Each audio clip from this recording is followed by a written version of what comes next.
پھر داتا صاحب ایک تیسری بات ارشاد فرماتے ہیں، ایک تیسری بات داتا صاحب کرتے ہیں۔ داتا صاحب کہتے ہیں کہ یہ یاد رکھ کہ جو تجھے اعزاز ملے گا نا زندگی میں، اعزاز تجھے جو زندگی میں ملے گا اور کوئی کرامت اگر تجھے ملے گی تو وہ صرف نبی پاک علیہ السلام کی سنت اور شریعت کی وجہ سے ملے گی۔ تو جتنے مرضی چلے کاٹ لے، وظیفے کر لے، کالا جادو، نیلا جادو، پیلا جادو، جو مرضی تو سیکھ لے، اگر تجھے کوئی اللہ شان دے گا تو صرف اس لیے دے گا کہ تو نبی پاک کے دین پہ عمل کرتا ہے۔ اللہ کرے آپ کو میں یاد کرا سکوں، اللہ کرے ایسا ہو جائے اور میری جماعت سمجھنے لگ جائے کہ داتا صاحب کہتے ہیں سنت شریعت پہ عمل کرنا چاہیے، اور میں کوئی ایسی چھپی چھپائی بات بھی نہیں کر رہا۔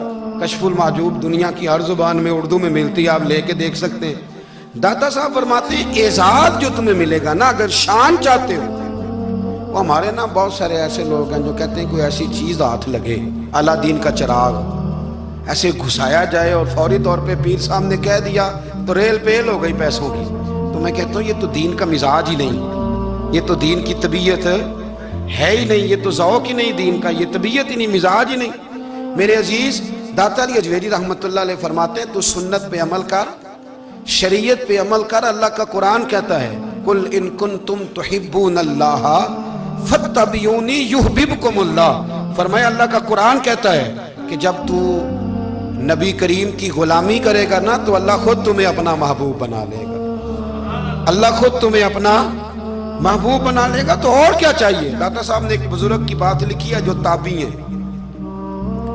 تابعی اس کو کہتے ہیں جو صحابہ کے شاگرد ہوتے ہیں۔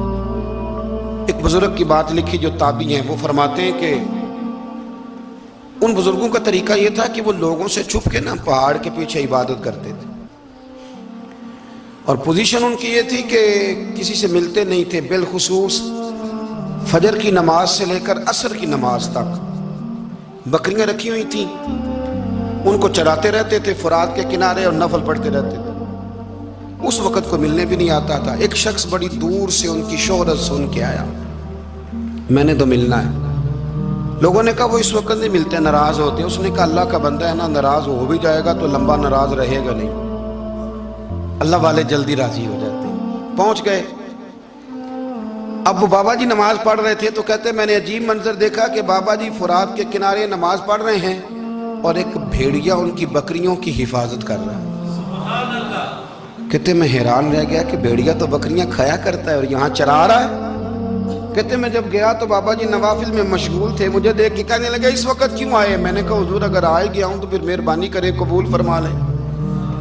میں بیٹھ گیا تو میں نے کہا حضور یہ بھیڑیا بکریاں چرا رہا ہے، بھیڑیا اور بکریے کی صلح کب سے ہو گئی؟ تو فرماتے ہیں لمبی تقریر نہیں، ہلکا سا جملہ، فرمانے لگے جب سے بکریوں کے مالک نے رب سے صلح کر لی ہے نا، تب سے بھیڑیوں نے بھی بکریوں سے صلح کر لی ہے۔ بکریوں کے مالک نے رب سے صلح کر لی، گناہ چھوڑ دیے، اس کی فرما برداری میں آ گئے۔ اب پھر اسے بکریاں چلانے کی ضرورت نہیں رہی، بکریاں نہ اب بھیڑیا چراتا ہے۔ کہتے ہیں میرے اوپر کپ کپی طاری ہو گئی بزرگوں کی بات سن کے، اور مجھے پیاس لگی اور خواہش آئی کہ پتہ نہیں اب بابا جی کچھ کھلائیں پلائیں گے بھی کہ نہیں، بابا جی کچھ کھلائیں گے بھی کہ نہیں۔ کہتے میرے دل میں خیال تھا تو بزرگوں نے نا ایک لکڑی کا پیالہ، ان کے پاس وہ غار میں بیٹھے تھے تو ایک چھوٹا سا پتھر تھا، اس کی ڈھلان بنی ہوئی، بابا جی نے اس کے نیچے لکڑی کا پیالہ رکھا، وہ رکھا ہی تھا تو وہ دودھ سے بھر گیا۔ کہتے انہوں نے مجھے دیا تو ٹھنڈا اور میٹھا دودھ، میری طبیعت خوش ہو گئی۔ بابا جی نے دوبارہ وہی پیالہ اسی جگہ رکھا تو شہد سے بھر گیا۔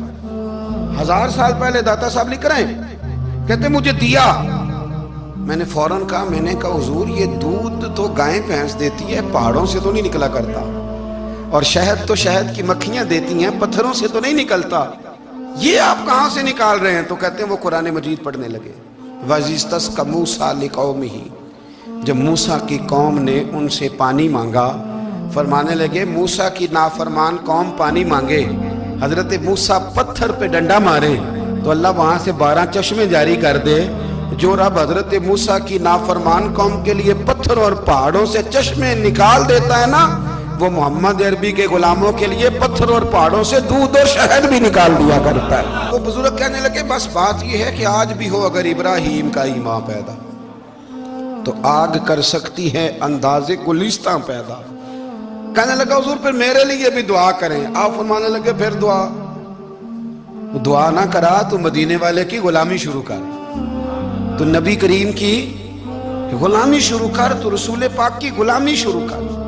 ایک بات علم, پھر فرمایا اللہ رسول سے محبت, پھر فرمایا حضور کی غلامی. اس سے سارے مکاشفات کھلیں گے, اس سے سارے مشاہدات کھلیں گے, اسی سے کرامتیں ملیں گی, اسی سے مقبولیت ہوگی, اسی سے اللہ نبی کی بارگاہ میں درجہ ملے گا.